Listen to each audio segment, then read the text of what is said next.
We move away from the UK and Dollington Park and head back to mainland Europe. It's Hungary and Balaton Park. It's time for free practice 2 of World Superbikes here. And let's head over to your commentary for this session. It is the World Superbikes World Feed Live Audio. Let's head over there now. Green light is on. Time out, closing down his teammates, and Bautista's task, I suppose, is to give Bulliger something to think about in the remainder of this season. Yeah, we did see as well that Bulliger was getting some work done on the bike during the course of that session. It looked like the clutch outs, they could easily been changing some of the gearing on the bike. So we haven't seen the best from Bulliger yet, but for Bautista it was important to be able to go out there and set something off right from the start. Yeah, clutch was certainly a hot topic last time out at the UK round for Nicolo Bulliger, wasn't he? Because 3 starts, none of which went his way, and they were costly because Razgatlioglu was able to escape away up the road. Yeah, they really were, and you just can't afford to give a head start, particularly at those strong tracks for Razgatlioglu. And here's going to be interesting. You can see the riders leaving the pits, coming through turn 1. This is one part of the track where the riders were saying that the asphalt was going to be a bit of a challenge for them, so we'll see how the session progresses for the Superbike riders. It's a Yamaha parade. Ray, Egerter, Locatelli, Gardner, Sofoglu, all in one little train there as they make their way round on the opening lap. Ika Lekwona was the first to bolt out of pit lane with a little bit of clear air in front of him. Here's a reminder of your tyre allocation over the course of this weekend, and it is the softer allocation available certainly to the riders here at Balaton Park, so looking forward to seeing how that pans out over the course of the weekend. So, free practice 2, Razgatlioglu leading the rest of the field. What have we learnt about this Balaton Park circuit so far? We've learned quite a bit, and one of the things, speaking to a lot of the riders after the session, was when they went around, they did their track walk, they thought there's a lot of places you could make overtaking moves. It turns out that it's actually quite narrow on the line through a lot of these changes of direction. You can see here for Andrea Iannone making his way through 9 and 10 down in towards 11. That was a section where a lot of riders thought maybe you'd be able to make a move through there, probably a little bit too one line. They say turn 1 you can make a move, but you've got to be committed first. Down in towards turn 5, that's a very clear overtaking opportunity, and then turn 15 is another spot where you could make a move. A lot of it is going to come down to forcing the move on another rider, or also forcing a mistake from another rider. Down into 15 here, you can see for Danilo Petrucci, very easy to run in a bit hot down into this section. This is a track where you need patience. Yes, I certainly feel that one of the key moments that we were seeing plenty of highlights of earlier on today, at turn 15, a lot of riders struggling to get it stopped through there. Big moments, obviously Toprak Razgatlioglu notably, but a few riders running straight on there. And one of the things that riders were talking about, and a lot of people on social media actually after watching free practice 1 earlier on today, saying that not only should there be a lot of passing, but it's one of those tracks where a couple of small errors could then lead to you losing a lot of positions, and positions that will be hard to recover. So it's going to be critical to stay on that racing line. Yeah, exactly. That's going to be the key around here. But overall, you have to look at it and think that the track is pretty good. And for Superbikes, speaking to a lot of the riders, Remy Gardner was actually quite good about it, saying that you didn't expect to come here and it to be a fun circuit to ride, but he's actually quite impressed by it. It's a good circuit, it's different, and the variety is what we need in World SBK. Whether or not it's a circuit where you're looking forward to seeing MotoGP bikes out on track is a different story. Obviously, the more power, the aero, and the different things will make it more and more difficult for them to overtake. But for Superbike riders, they've said that it's quite similar in some ways to when we went to San Juan in Argentina. There's parts of the track that remind you of that. And then obviously Cremona is another example as well, because the track backs in on itself over a short space of land. Yeah, the difference between here and Cremona, I suppose, is that long back straight in Cremona. That's the one difference that sees the top speeds of the circuit are a little bit higher, even if the venue itself and the track layout and the track distance and so on are smaller. It does have that one long straight, whereas here there's nothing more than 600 odd metres in length. Just to look at the 2 Lowe's brothers out there on track as well, this is where it's actually quite important to be able to work with riders, whether it's your teammate or whether it's someone from another team that you're able to follow, to be able to understand where you can potentially make some moves. And a lot of times in the past, teams send riders out more so in the warm-up sessions rather than the free practice sessions. where they'll send them out together to try and give you that prospect to follow the other rider, see where you can make a move and what it looks like going through parts of the track where you're in behind someone. I must admit, I do love seeing the brothers racing together in World SBK, and particularly this season that Sam's been able to make a step forward and be a little bit more competitive, and Alex maybe has dropped back a little bit with the new Bimotor package. They've been able to be closer together on the circuit, but riding together and a little bit of cooperation, but there is some friendly competition between the two of them, to say the least. Just in the airport on the way in, 2 separate passport queues to see who could get through quickest, and yeah, it's all part of the fun. For the moment, Sam Lowe's at the top, but they're enjoying their racing, both of them. They're eligible for an Irish passport and they can skip a lot of those queues then as well. But wasn't that big a queue, Steve, don't start. Sam Lowe's leads the way, 1 minute 40.819, and as we said, Alex going out with him in the early stages of this free practice 2 session. Good start to the weekend for Garrett Gerloff, because I said it previously, 3 consecutive rounds where he's made a step forward in each of them. And to see that come to this circuit after the strong performance in Donington Park, very different venue last time out, strong early signs as far as Gerloff is concerned. Yeah, and for Gerloff, he was really strong in Sector 3, second fastest of all in Sector 3, and then just inside the top 10 in the other 3 sectors, so consistent across the board. But that third sector seemed to really suit the Kawasaki as well, and we'll see how Garrett's able to do over the course of this weekend. But in Donington, we were able to see that sign of a lot of progress for him. He's got his future secured. He's got his contract in the bag for next year. That makes it a lot easier to push on and have that bit of confidence. While we're watching Sam here leading this FP2 session, a couple of thoughts on him, because as we said earlier on, podium in the Super Pole race and great performance there. Opportunity went begging in race 1, that wasn't his fault. Race 2 with the spill, trying to chase down Toprak Razgatlioglu, but the pace was certainly there. What's the expectation now for the remainder of this season for Sam? Somewhat isolated in the championship, a comfortable 6th position, but a big gap ahead of him. Just to get on podiums and keep trying to make that next step, I guess. Sam's hope has to be to win a race, and a year ago that would have been fanciful for him and the Mark VDS team to think of, because it was so difficult. This year they've made a massive step forward. They've been consistently at the front. They've qualified well, and obviously Toprak and Bulika have separated themselves from everyone else. But if either of those hit trouble, you can then be in the mix for a race win, and that's where you have to be there to pick up the pieces on that one day where it happens, where there's that chance to beat them in a straight-up fight.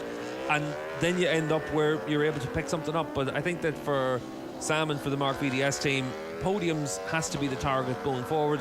Qualifying well, getting another pole position, to get that already off the back at Assen was important. They've qualified on the front row, they've qualified consistently in the front 2 rows of the grid, and that becomes what you're chasing as the norm. And it's always funny for riders where they've had a difficult year and then they make that step forward. Oh, Andre, only does well to keep that one up. That's through turns 15 and 16, the change of direction at the end of the lap. That's something that we will see a lot of over the course of this weekend. We saw that Bahat and Sofoglu had something similar earlier in the weekend as well in FP1, so we'll keep an eye on that through the course of the session. But for all those independent Ducati riders, they know when they hook up their weekend, they have to be in a position to take advantage of it. I think Lowe's needs to look at it the same way as Danilo Petrucci. It's all about getting those podiums, and then if the opportunity presents itself, grab it with both hands. Yes, frankly, for everyone, the target is to close down Razgatlioglu and Bulika, and particularly Bulika, obviously, because he's the one who's staying on the same bike next season. So that's the reference point when we start next season. Whether Bulika goes on to be champion or whether it's Toprak, Bulika will start as the man to beat at the beginning of 2026. So whether you're Alvaro Bautista, whoever you are up and down the grid, you've got to scratch your head and work out how you come back next year and beat Bulliger over the course of the season.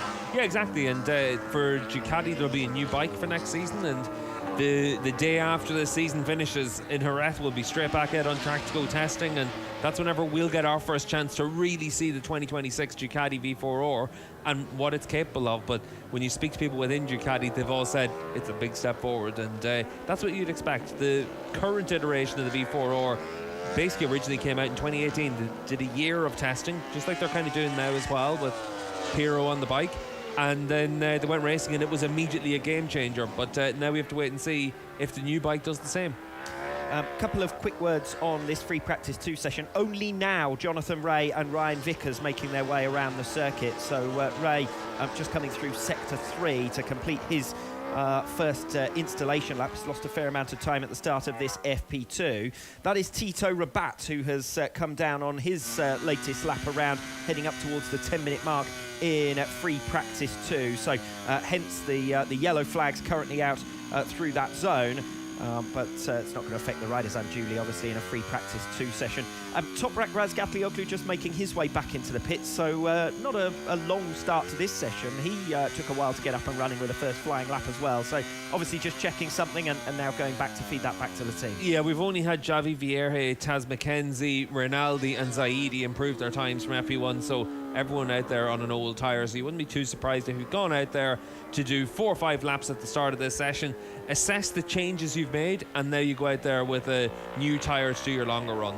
As we watched Ika Lecuona coming through that yellow flag zone, it's the chicane turns 9 and 10, so it looked like Tito Rabat's bike fairly beached in the gravel trap, and that is going to be a risk that we see over the course of the weekend. We said previously that riders can go straight on at turn 15, obviously the same possibility at turn 9.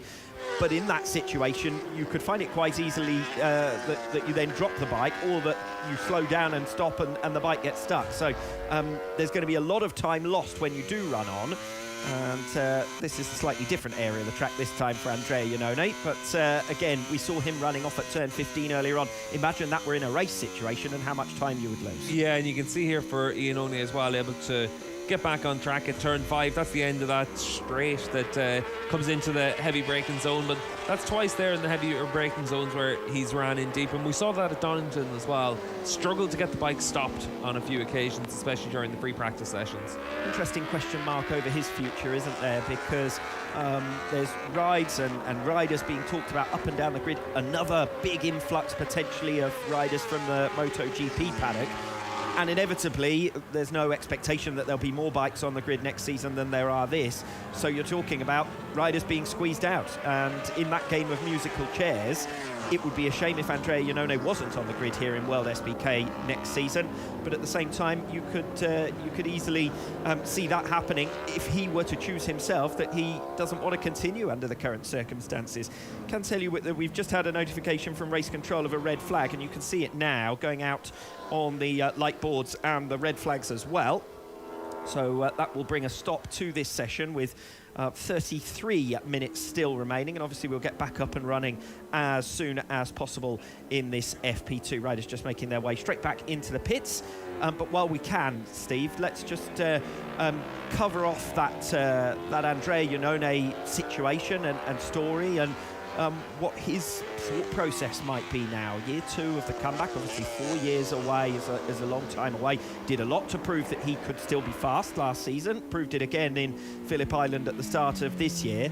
But the results and the position and the rankings are not what he was anticipating. He has not seemingly been a front runner for a factory ride, which was his hope and expectation, and certainly what he was angling for last year. So are we looking at a potential retirement for a rider who only a couple of years ago was at the end of a 4-year sabbatical? Yeah, and obviously the way that his career has transpired over the last 6 years is completely of his own making. And the doping ban took away 4 years of his prime, and then he comes back to World SBK, and obviously there was the excitement of last year whenever he came back and he won a race, and Iannone can be that rider. But if you're a team, is he the rider that you believe that you can hire and pay and have the chances of getting those good results? As it stands right now, there's superbike riders out there where you probably have more of a chance to be able to have confidence in the decision. That's why Iannone, despite his talent level, is a little bit further down the pecking order than he'd probably like. And then his age is a factor as well. If you've got the choice between, if you're looking at Iannone or Alvaro Bautista, one of them has 2 world championships in the superbike class, one of them has a 125 world championship as well. One of them has a lot of race wins, and the other one has a lot of question marks. And that's the big thing for Iannone, is that 18 months into his return to racing, do we know any better as to where he actually fits? And that's the challenge, where it's still a big question mark of what you'll get from Andrea Iannone. It is an unfortunate reality when we hear riders talking about needing to bring budget and so on. The case for Scott Redding, the case seemingly for Andrea Iannone. But at the moment, it is a seller's market, isn't it? Ducati have got all these top riders and top positions and will start next year, you know, as the reference and as the ones to beat. So they don't exactly need to go out shopping and spending a lot of money to get riders on their bike, not least because they've got Nicolo Bulliger, a man who's been able to go toe-to-toe with Toprak over the first 7 rounds of this season at least. Then as far as other teams, we're starting to hear about who they're going to pick as their number 1 riders. And once the number 1 riders are in place, then again, it's who wants to be on that second bike as opposed to who you're going to spend big money on. So the most coveted seats and the best paid seats are starting to be locked down at this stage in the year. It's an interesting one because when you look at the riders being talked about in MotoGP as well, how many of them really excite teams here to give them that chance to win world championships? There's riders like Alex Rins that if Alex Rins is fully fit, you're not looking at him to be a Superbike rider at this stage of his career. The problem for Rins is he's not fully fit and he's going to struggle to get fully fit. So therefore, our team's going to be interested in a rider like Rins? Probably not. And that's despite how good he can be on his day. And we've saw the whole way through his Grand Prix career, incredible talent levels. But Jack Miller is the other name that's linked a lot. Miller would be a really exciting addition to the World Superbike grid. And he would come here, he'd be a breath of fresh air, he'd be the character that we need. He's a Grand Prix winner, and he might well get the option to come here. He's obviously been offered different seats. He wants to stay out on the Yamaha in MotoGP, and that's 100% fair enough. Every rider wants to be a MotoGP rider. But then you have to decide who else is available. Miguel Oliveira, does he have an interest to come to Superbikes? It's not like with Jack Miller, where Miller has always shown that interest. So therefore, MotoGP riders aren't really applicable for coming across, but Moto2 riders are. And there's a lot of Moto2 riders that you can look at that are probably not going to move up to the MotoGP class, but over the course of the next few years will be really interesting to have here. Canada is obviously the one that everyone's talking about, and he might well decide to come next year, or he might well decide to stay in Moto2, and he'll have his choice of rides in Moto2, and you wouldn't be too surprised if that leads to coming here down the line. But other riders, your Joe Roberts that just won in Brno, is he going to be a MotoGP rider? He might still have that chance, so he'll stay in the Grand Prix paddock for now. He might come here down the line. So there's always riders that could come across, but are they that sure thing? And that's the big challenge for teams where they're looking to assess whether or not it's worth taking that risk on someone else, or do you go for your Andrea Iannones or your Bautistas or your riders that we know from the paddock? And it's a conundrum always, because every time that a decision has to be made, everyone thinks it's going to work out perfectly. And that's why you sign a rider, that's why a rider signs a contract, but it doesn't always work out like that. Free practice 2, as you can see, we're back underway with this one after a very brief red flag. And this is our first opportunity this afternoon to head down to pit lane with Anthony Nelson. Thanks, Alex. And as we watch the slow-mo of Jonathan Rea, I am standing alongside his team principal, Paul Denning. And Paul, just give us a bit of what the feedback is from the riders from this morning and now in FP2. So you're chatting a moment ago with Andrea Locatelli there. Well, I mean, the feedback about the track layout and what have you is sort of irrelevant, really, and they don't really bother too much with it. I don't think it's the track layout is going to be any rider's particular favourite. It's very, very tight, very stop-go. Be interesting to see what the MotoGP guys say. But, you know, it's the same for everybody. We're here to compete. It's the venue looks good. They've done a great job with this new facility, and, yeah, it's irrelevant in terms of how enjoyable the place is to ride around. We need to improve and be fast, so the focus is always on the normal things: stopping the bike, turning, grip, acceleration. But here's a very fine balance on the overall gearing, because there's certain places on the track you need to hold one gear where it's difficult to shift. But so there's a few compromises to be found around the circuit, but in general, the riders are happy if they're fast and they're unhappy if they're slow, and we're somewhere in the middle at the moment, so we need to make them happy. Obviously, when you get to a new track, as you mentioned, the gearing is the first focus for everybody, basically.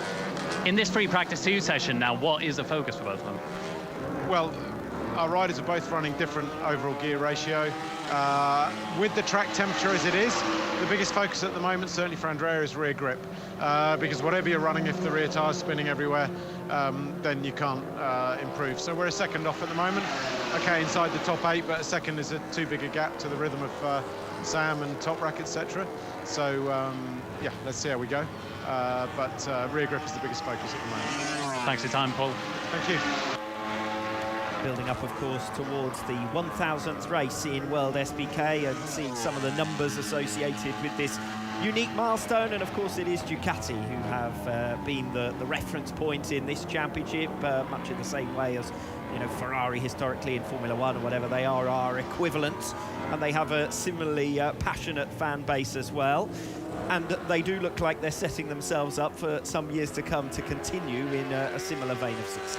Yeah, and obviously the new bike comes next year. It shows their continued investment in the Superbike class and what they want to keep doing going forward as well. And for Ducati, it'd be very easy for them to look at the success they've had in MotoGP and just focus on that. But they've always shown the importance of the Superbike class. Yeah, and as a manufacturer, they're always opening new markets. They basically want to be bikes everywhere at the moment to be competing for titles across the board. Yeah, and you see that with the MXGP bike and all their other projects, and they just always want to compete in an area that they haven't competed in before. When you speak to Gigi Dall'Igna, that's always been key for him, and right back to whenever he was on the Aprilia leading their development, that was always the key. And Ducati does that now as well, and it's always exciting whenever you see a manufacturer put that level of investment in and the importance that they put in their racing program. Obviously, the one thing with a production championship is, and it's a big talking point in the paddock at the moment, obviously with Bautista and the weight limits and different things. These are production racing bikes, and the goal is to have exciting racing. You can only do that by finding a way with the rules where you are able to balance out the performances. In the past, we had it where twin-cylinder bikes could be, well, up to 1,200 if you think back to the Ducati 1199, and then four-cylinder bikes were 750s and then thousands. So there's always been ways with which performances have tried to equate out, and now we're trying to find it with fuel flow and weight limits for riders and different things. It is about trying to give it where everyone has a chance to be competitive, and that comes down to the ethos of the championship. MotoGP is a prototype racing class that is survival of the fastest. This is a production-based racing championship where, at the end of the day, there's not a new bike every year. You look at Yamaha, the overall architecture of their R1 came out in 2015. So that bike is effectively 10 years old that has been consistently developed and improved, and new updated models have come out. But if you're trying to then release a new model for the bike, think about the cost that goes into that. It's tens of millions of euros, and you have to be able to do that. You can't do that every year like you can if you're building a new MotoGP bike. From a management perspective, or from a sporting perspective, that does make a tricky affair, doesn't it? Because it's quite clear that Ducati is the manufacturer that's, you know, investing the most in engineering and so on. They could justifiably expect that they ought to be the bike to beat, and yet you know, the gaps to other manufacturers, as you said, Yamaha with a long-standing bike and so on, it is not that big. And how now does that work when Ducati bring new machinery next year that theoretically should be even faster? How does the championship balance what the manufacturer there wants, which is to be leading by a bigger margin, and what everyone else will want, which is for it to be an even contest? And if it is an even contest, then what's the logic or the justification in them keep bringing new models? Because they're already leading the Manufacturers' World Championship this season and won it last year and the year before and so on. The other side of the coin as well is, if I'm a customer and a Ducati costs 45,000 euros and the Kawasaki equivalent costs 25,000, 30,000 euros, I'm expecting that the bike that's more expensive has potentially different performance characteristics. So there is that balancing point through it all, and the way that you can balance it out, I'm glad it's not a problem that I have to solve, because you need to have so many different variables at play, and that's where, when Scott Smart originally was involved in developing the balancing packages, it took a long time to develop the right way to do that, and over time they've done a really good job with that. You look at the Supersport Next Gen rules, who wouldn't want to see Superbike racing that's effectively like those Next Gen rules? Everyone loves the Supersport class now, whereas 10 years ago the Supersport class was a race that you got through, and now it's a race where we can have 7, 8, 9, 10 riders that are all really strong in their performance characteristics and can all battle at the front. That's what we want to see in racing. We're an entertainment business more than we're anything else. And while the engineering is really impressive, fans come to see racing. And I think that it's one of those big challenges that any championship faces, and you have to then decide what's the philosophy that you want to have for your championship. And that's where it's quite good to have the differentiation between production racing and prototype racing. 24 minutes still remain in free practice 2. 4 riders now have improved on their times from this morning. Iker Lekwona going third fastest this afternoon with a 1 minute 40.565. Jonathan Ray's 8th fastest in this session, 141.260. Taz McKenzie, 141.917. Steve mentioned him earlier on. And Michael Ruben Rinaldi also improving on his FP1 time. Heading up towards the halfway mark, as we say then, in FP2. Anthony Nelson in pit lane. It's back down to you. Thanks, Alex. I'm here with Jose Scammeth, waiting, just watching Iker Lekwona move up to third position in this session. It's such a big difference in terms of, at the very least in the timesheets, the positions from Iker, even from Xavi compared to Donington. How have the riders felt this morning, this afternoon, and where is that big step coming from compared to the UK round? Well, we just can say that in the morning, Iker has just used one set of tires. And from there we start to find out which would be the best solutions.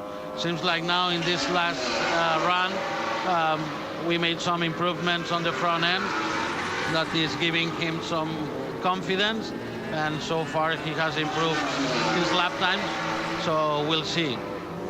They were both, if I'm not mistaken, they were both here at the track day that took place a few weeks ago. What was their feedback then? Is it, as they've noticed, a big difference between racing between having laps on the stock bike and coming onto the superbike this weekend? Well, that's the purpose, the sole purpose of coming here to testing is just to get familiar with this new layout track, and then in order to get familiar, and once we come here for the race, just try to go as fast as possible since the first free practice. Well, thanks for your time, Jose, and best of luck this weekend. Thank you. So, free practice 2, we pick back up. This is Andrea Iannone making his way around, down in 18th position in this session as things stand. We've seen him run off a couple of times. While we were with Anthony, just caught the end of Toprak Razgatlioglu with another run-off. He's had 2 of those moments and then thrown his arms up in frustration. So whether that's a signal to the team and frustration about something on the bike or at himself, or indeed with the layout or whatever, it's difficult to tell. But twice Toprak making gestures after running wide, and that's quite unusual because usually heavy braking zones is not an area of concern for Toprak. No, but it just comes down to how they're able to get that bike stopped, and usually for Toprak, whenever he's struggling to get the bike stopped, it's the electronics and the engine braking. So we'll keep an eye on that for Razgatlioglu and see what he's able to do. And I know, Anthony, you're down in the pits, and what can you tell us about Toprak? Yeah, just very quickly, I'm in front of his pit board, and he just got the notification there with a minus EB, so minus engine braking for Toprak, so related to those issues you were just mentioned, Steve. Yeah, in all likelihood that would be the case, and a lot of the time the teams are trying to understand, especially when we come to a new circuit like this, what are you able to do with the bike to give you the feeling that you need. And sometimes as the tire drops, you're trying to take away some of the traction control, put more of it into the right wrist to the riders, and then for Toprak in that instance, they're telling him to just reduce that engine braking, and sometimes that frees up the engine and it just gives you a little bit more confidence in what you're able to do. And for Razgatlioglu, the engine braking is actually the biggest thing that really drives a lot of what he does on the bike. We're used to seeing it obviously where he does his big endo into the corner and we focus on the front brake, but it's how that engine inertia pulls the bike back, and that's the key thing for him. And for anyone trying to see the comparison for it, it's just when you roll off that engine throttle and then suddenly the bike wants to stop, it's how Toprak's able to use that whenever he's getting the bike back through the gears. Well, Toprak is still your leader in free practice 2, 1 minute 40.179, and he was up at the halfway mark on that latest lap before fading in the final 2 sectors. A brief word on Tito Rabat. He's making his way round. He's in sector 2 at the moment on this lap, so he's back up and running. Of course, we saw his bike beached earlier on in the session, so he's going to get some valuable lap times on the board. And it must be said that, okay, it's only Friday, but it's a more important Friday than we'll have for most of the year, because this is the least familiar venue, of course, on the calendar. Yes, some riders were able to go out on stock bikes, you know, in the few weeks leading up to the event, but generally this is a completely new set of circumstances for the riders. Those that have lost lap time or lost laps, I should say, seat time over the course of the day, that's quite costly for them. It really is, and it's one of those situations where when we come to new tracks, it's always a discussion point about what's the best way to handle that. Should we get it where, oh, there's a rider down in the background behind Top Rack there. I'm not sure who it was. It might have been Iker Lecuona. It looked like a Honda. And that was just through the change direction, 9 into 10.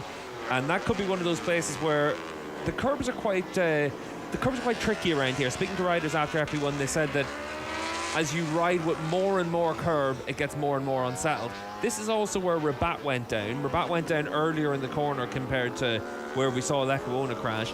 But the higher up on the curbs you go, the more that the serrations start to unsettle the bike, and that's how they're designed to work. It's to try and make it so that riders don't exceed the curbs and move on to the green paint. You have a natural penalty for trying to run up higher on the curbs, but we'll wait and see exactly what happened there for Iker. On board at this brand new Balaton Park circuit with Toprak Razgatlioglu. Down in towards turn 1, the track comes back on itself in towards turn 2 here as well, and you can see once again through this part of the track just how much the rider stays on the edge of the tyre through 2 into 3, and then you've got a short shoot down in towards 4, but all the way from 2, 3, 4 you're on the side of that tyre. Now hard on the gas towards turn 5, and you can see for Toprak there using all the track on the exit of 4, down into 5, heavy braking in there, the 200 metre board, he's on the brakes, down in towards the right-hander at turn 5, and speaking to the riders, this is an overtaking opportunity, but like a lot of the places around here, you are going to need a willing dance partner in some of the sections, and this part of the track particularly shows that. You can see 7 and 8 just as you increase that speed down in towards turn 9. This is one place where riders thought you might be able to make a move when they were doing their track walk. Once they went out and did FP1, they said, oh, you know what, you really do need to just force the issue through there with a late lunge. Down in towards turn 10, probably a little bit like that as well. Exit at 10 is important because it sets you up for this short straight down towards turn 12 and 13, and a little bit more of a braking zone compared to the earlier chicane as well. And then through this part of the track, you're going to exit on the left-hand side of the tyre and just build up your speed through turn 14 up towards turn 15. And you can see for the riders now as they get the gears back in towards 15, this is where we've seen a lot of riders already make big mistakes and have big issues trying to get the bike stopped, and immediately we see it look like Remy Gardner there running out wide as well. So through the final corner, and that's a lap of Balaton, and there is a lot goes on around the lap here, but for Razgatlioglu, it's around about 140.3 for that last lap, so 0.2 of a second off his fastest time in the session. Yes, not a circuit that's flowing, let's say, or particularly fast, but nonetheless one that we do suspect there will be opportunities to overtake, and particularly one that will punish riders when they make errors. So good effort there from Toprak Razgatlioglu, leading the way in free practice 2, a 1 minute 40.179, ahead of Sam Lowe's, Iker Lecuona, Nicolo Polica, Andrea Iannone rounds out your top 5, Alvaro Bautista, Danilo Petrucci, Ryan Vickers, Alex Lowe's and Yari Montella completing your top 10. Anthony, back down to you in pit lane. Just a very quick word on Andrea Iannone, who came into pit lane a few seconds ago, clearly incensed, and immediately went to speak with his Öhlins engineer. So it seemed they're in a bit of trouble there with the suspensions on the number 29's bike. Thanks for that, Anthony. Andrea Iannone, 5th fastest in this session at the moment. He's hit the ground running in a somewhat better fashion than he did last time out at Donington Park, which was also a bit of a weakness for him at that venue a year ago. So the UK round 1 he'll be glad to have in the metaphorical rear-view mirror. Yeah, and I think that for Iannone, when you look towards the next few rounds, the likes of Aragon, obviously where he won last year, he'll be looking forward to that one, and then Jerez as well. For Magny-Cours and Estoril, we'll see how he fares around those places, but it's just been a tricky season for him, and at least this weekend he's hit the ground running, 5th fastest in this session, and up there 3rd fastest on the combined times as well, with 15 minutes left of Friday's running. So at least for Iannone, it looks like this is going to be one of those better weekends. But again, interesting to hear from Anthony saying he looked incensed when he makes his way in, and it is that fiery character that we hear more and more about this season. Last year there were a lot of comments that you know, he was a fluffier character than he had been in his GP days, less prickly. He was glad just to be able to get back on the bike. He was glad every time he had a strong result. This season that it's not going his way, it's been a bit more of a combative, let's say, behind the scenes. Yeah, and that was always the big challenge for teams in the Grand Prix paddock dealing with Ian One, was that on his good days you knew how good he was, and then on his bad days it could go pretty badly for him, and you needed to make sure that the environment was where he was able to have more and more of those good days. And last year when he arrived here to Superbikes, you could see the sense of excitement for him, but that's changed now as well. He wants to be able to win races, otherwise what's the point in putting yourself through all this? And I think that for Ian One, he is happy to walk away from the end of this season if he's not able to be a professional rider and get paid for it, and you can't blame him for that either, given what he's achieved during his career. And obviously, like I mentioned earlier on, he's ultimately to blame for what happened to him, but it is always difficult when you see a talented rider like that. And right now you'd have to say Ian One's career is petering out, unfortunately. Well, talking of talented riders, he was top right Razgatlioglu. He was a quarter of a second up on his previous best time through Sector 2. His fastest time of the day, a 1 minute 39.743. I don't think he's going to beat that on this lap, but it should be a new fastest lap time of free practice 2. He is still the only man to set a lap time in the 39s, and there is another one, a 1:39.974. And again, Top Rack, 3.5 tenths of a second faster than anyone else in this session, is the man to beat this weekend. Yeah, Top Rack just looking pretty good in terms of the lap times. We've obviously seen some of the issues that he's had through the course of this session, so it hasn't been perfect, but at least for him, he's been able to find some progress and make some steps, and that's all that you can ask for. Brief words further down the order. Jari Montella improving on his time from FP1 earlier on today, so 1:41.101 for him. That's just over a second slower than Razgatlioglu's time. Montella in P10.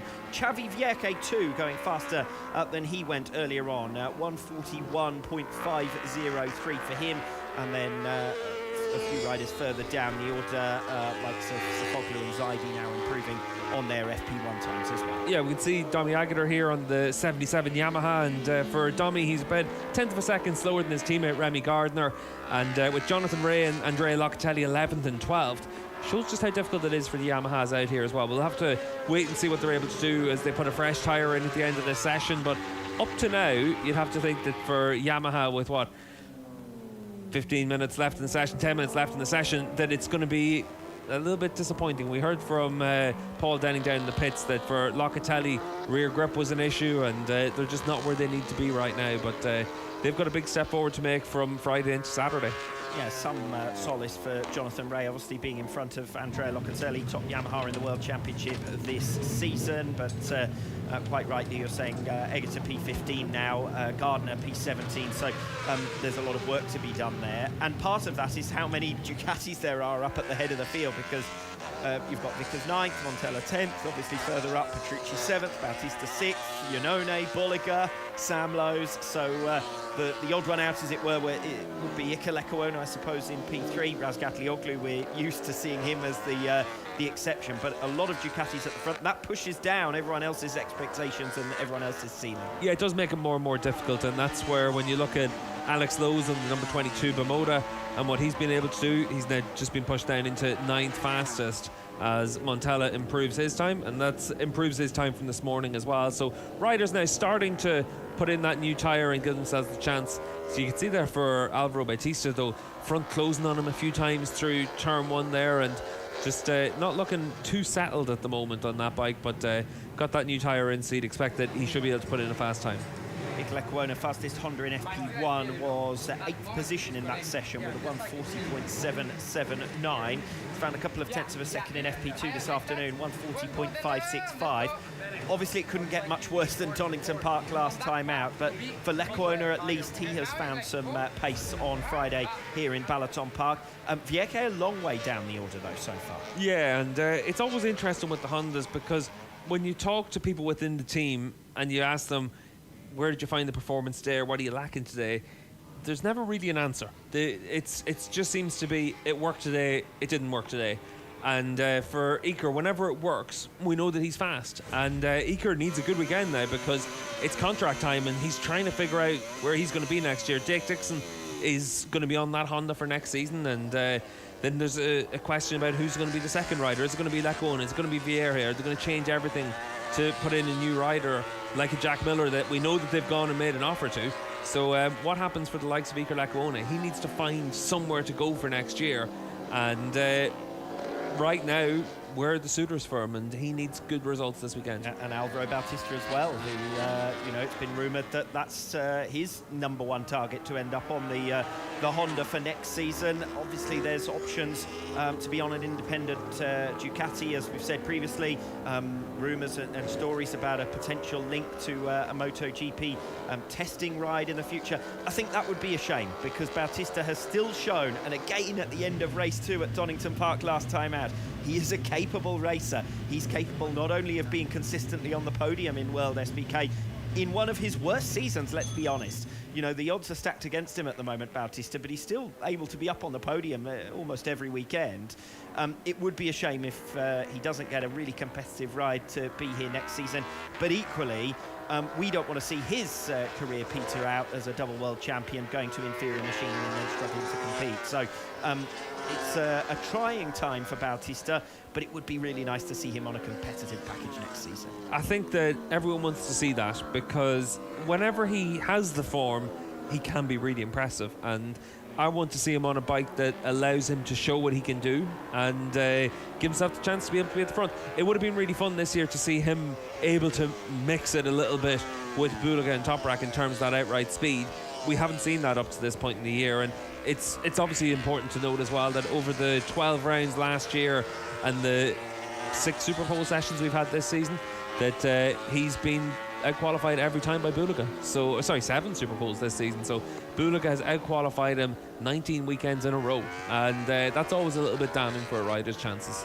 As for the potential link between Bautista and Honda, 2 questions that immediately emerge. One is whether that would be an attractive proposition for Honda. Now, you'd have to say Bautista managed 3 podiums in 2 years on the Honda. That's the same number as Lecuona and Viejo managed between them in their spell. So yes, Bautista is still an attractive name. He's a double world champion and so on. Then the question is, from Bautista's perspective, has the Honda moved on far enough that he's got a better chance this time around? Yeah, it is one of those things where you look at it and you think, how could he not be appealing to Honda? Because Honda hasn't had an established superbike rider on the grid since we had Bautista on it. For 4 years, they've had Javi Vieira and Iker Lecuona, 2 riders that have shown themselves to be decent superbike riders. But are they being held back by the bike, or are they holding back the bike? And until you get that established front-running rider like an Alvaro Bautista, you can't really know the answer to that question. And I think that's where I'd love to be able to see what Alvaro could do on that bike, because I really think that the Honda is a really good package if you're able to have the right people working on the bike and the right rider on it.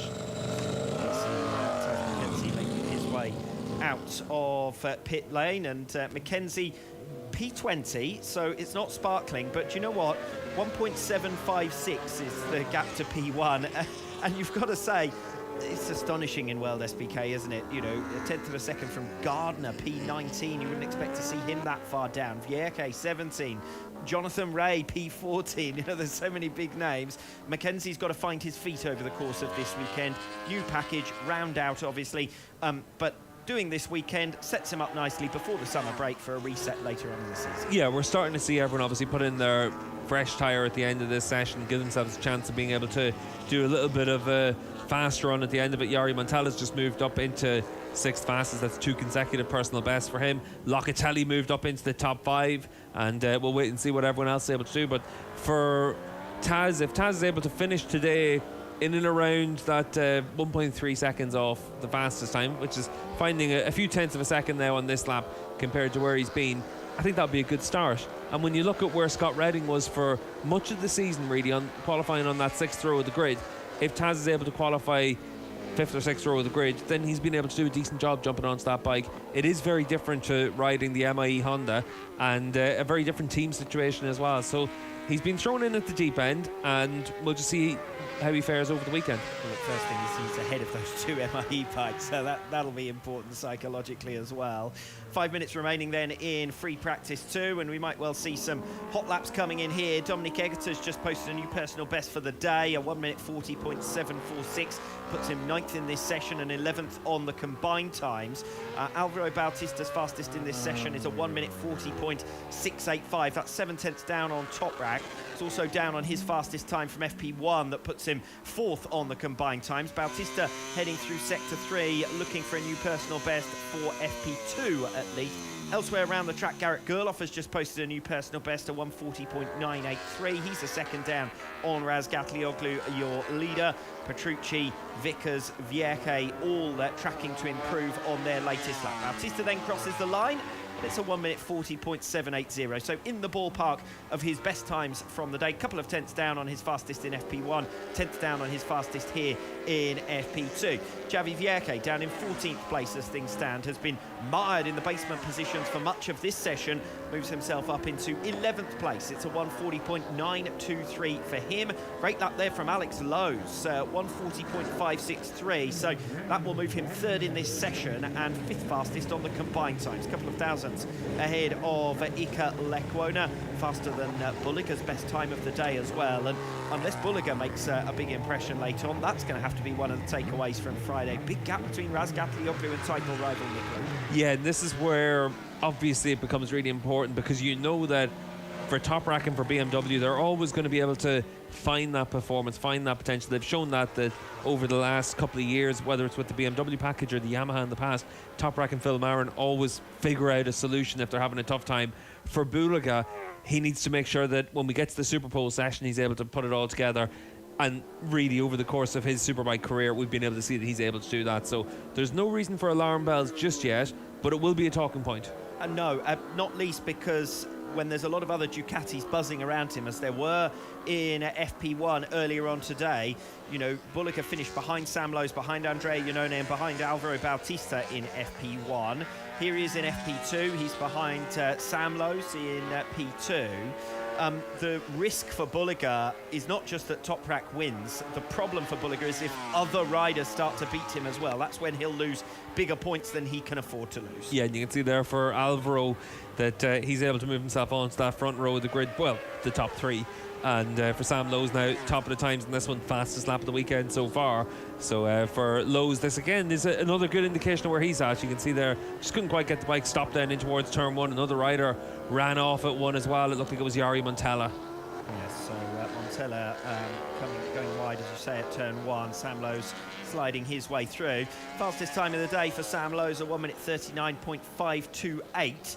That's 4 tenths faster than Toprak Raz Gatlioglu has gone in this session. He's only now making his way round on what will be his last installation lap. Alex Lowe's, we saw bail out of that lap halfway through, running off the circuit and rejoining. Andrea Iannone's just set a new personal best, a 140.625 for him. Ika Lekwona''s up after the first sector, making his way through sector 2. Remy Gardner, new personal best for 11th. That's 12th fastest on the combined times. Raz Gatlioglu, Bautista, Iannone, Bulliger, the riders in the top 10 this afternoon who are yet to improve on their time from this morning. Lekwona has improved on his time from this morning. He's 6th fastest on the combined times, and he's looking good here, making his way through in sector 3. And Iannone behind him on track, also in line to improve as things stand. Sam Lowes leading the way, the only rider other than Toprak Raz Gatlioglu to have got into 1 minute 39s today. So just we saw him go with Toprak in race 2 in Donington Park last time out. Sam Lowes trying to give Toprak Raz Gatlioglu something to think about this weekend. The pace hasn't been there thus far for Nicolo Bulliger, who is down in 7th position in this afternoon's free practice 2, as Ika Lekwona makes his way across the line now, and it's a 1 minute 40.368 for Ika Lekwona, which will put him up into 3rd position. Our timing screens have frozen here, so we'll come back to you on more detail in a couple of moments' time. But we're 15 seconds away now from the checkered flag falling. Toprak Raz Gatlioglu coming through sector 3. Iannone making a new personal best, a 140.142 for him. So it's Sam Lowes fastest by 4 tenths of a second ahead of Raz Gatlioglu, Iannone, Lekwona, Bautista rounding out your top 5. Yeah, you can see here for Toprak just pushing on. This is looks like it's into 9 and 10. This is when he ran off the track. Really struggling. And for Razgatlioglu, what we've seen on the course of this lap is that first half of the lap, he was really good and up by half a tenth. And he's probably going to feel that there's an opportunity went amiss for him. But overall for Toprak, it's still going to be one of those things where he'll view it that this is a decent end to the day, and at least with the problems he had at the start of the session, they're able to take some learnings from that. And what a great result for Sam Lowes as well.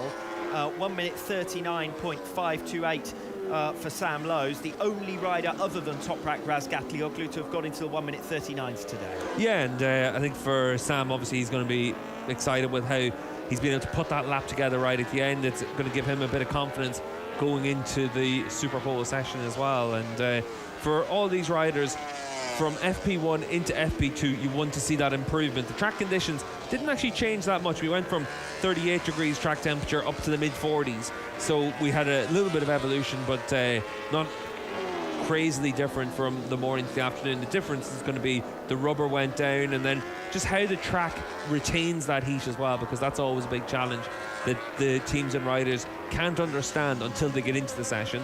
And then you want to be able to see if the progress that you're making with the bike holds over. That's why at the start of this session it was a little bit different to when we normally will have riders go out and do their longer runs at the start of a session and try and get that back-to-back analysis. Here it was trying to see whether or not the changes you made from FP1 to FP2 carried forward. That's why Toprak went out and did 4 or 5 laps at the start of the session, came back in and then put in his fresh tyre. Quick word on the balance of power between the sectors as well. Sam Lowes fastest in sectors 1 and 3.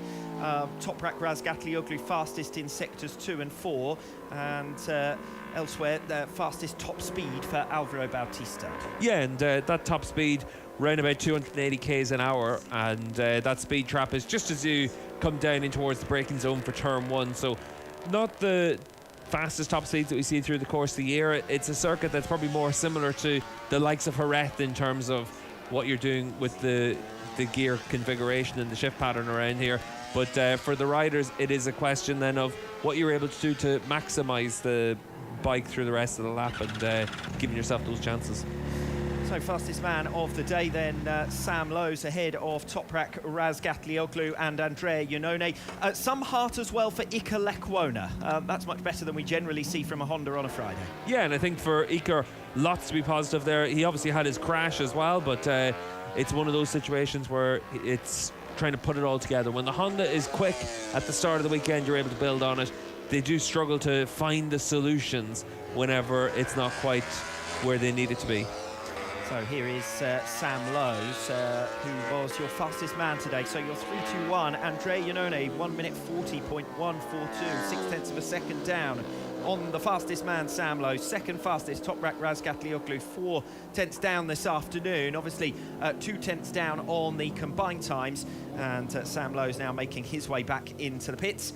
Fastest man of the day, and you've got to include Sam now when you think about the Super Pole session tomorrow morning. Yeah, we've seen it all the way through this season how strong he is over a single lap, and this will give him a lot of confidence going into that session.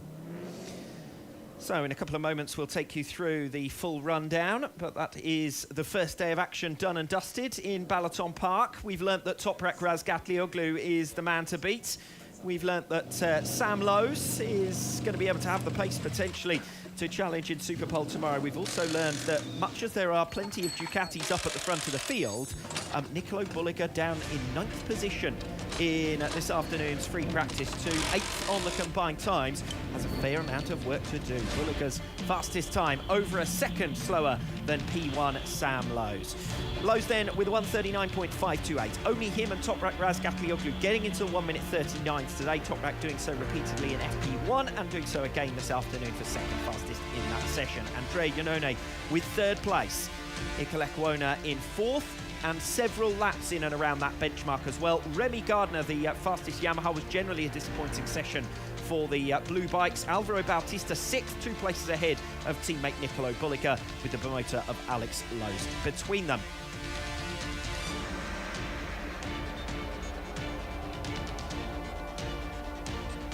Combined times and riders who failed to improve this afternoon. Toprak Razgatlioglu, Alvaro Bautista, Nicolo Bulliga, Danilo Petrucci and Garrett Gerloff. The vast majority do manage to make a step forward. For Razgatlioglu, he takes second in the session and second on combined. Same for Bautista, sixth in the session, sixth on combined. Bulliga, ninth in free practice too, but holds on for eighth in the combined times. Petrucci, ninth on the combined times after finishing 12th this afternoon. Stint summaries then for Sam Lowes, his fastest time coming in that final run. You'd assume a softer tyre for that one. 1 minute 39.528 though, nonetheless an impressive effort. Toprak Razgatlioglu, there's the pace that everyone's going to have to try and catch. A lot of mid 1 minute 40s before his fastest time in the late 1:39s. Andrea Iannone, third fastest, so a bit of solace for him after his struggles at Donington Park last time out. Sector times, I've already said, sectors 1 and 3. Sam Lowes the fastest through there. Toprak Razgatlioglu, sectors 2 and 4, the fastest man in those two. So Lowes by less than half a tenth in sector 1. Iannone third fastest, bit of a gap to Iannone. Sector 2, it's closer. Alex Lowes, exactly a tenth behind Razgatlioglu. Sam Lowes third fastest in sector 2. Fastest in sector 3 though, ahead of Razgatlioglu by just over a tenth, and Ilkka Lecuona by almost 2 tenths. And then in sector 4, it's Razgatlioglu fastest through there, the shortest sector though of the lap, and it's less than half a tenth ahead of Sam Lowes. Andrea Iannone appearing in 2 of those 4 sectors. Sam Lowes in all 4, likewise Toprak Razgatlioglu. And it is Sam Lowes who is the fastest man on day 1 of action in World SBK here at the new Balaton Park circuit. Well, we'll be back with Superbike's first competitive action at this brand new venue tomorrow, 11 AM local time. It's Tissot Superpole, and it'll be Supersports session that will conclude this afternoon's programme. That's just moments away.